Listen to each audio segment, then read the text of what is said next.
چې انسان د نفلی عبادت اجر او فضیلت او ثواب نه خبر شي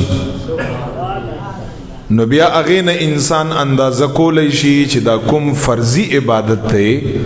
د دې به څومره اهمیتي چې کوم فرضي عبادت دی د دې به څومره اجر او ثواب وي چې په نفلی عبادت باندې الله تعالی انسان نا خپل بندنا دومره خوشالګي دومره رضامندۍ اظهار کاو د دومره لویو ثوابونو اعلان الله تعالی کړی دی نو تاسو اندازه بیا نشئ کولای چې کوم زمونږ او په تاسو باندې د الله جل جلاله د طرفنا فرضی عبادات دي کہ یو انسان داغه اهتمام کا او داغه خیال ساتي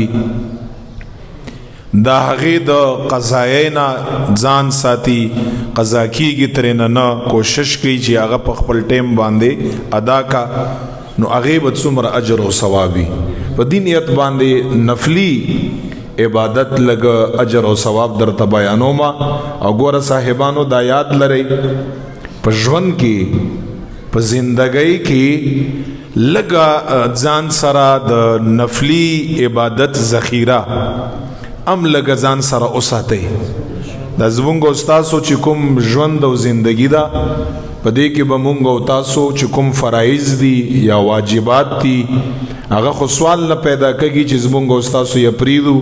او کرانه پاتې شي انسان کمزور دی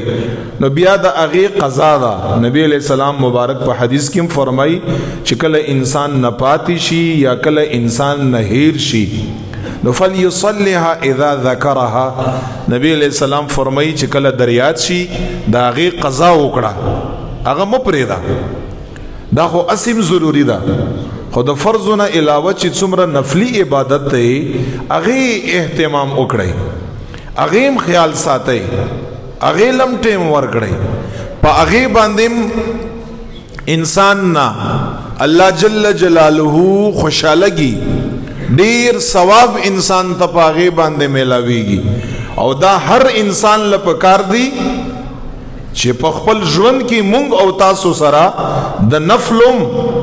د هغه د عبادت هم د نفل د ثواب هم مونږ او تاسو سره یو لوی ذخیره په کار د چې مو تاسو سره کچرتا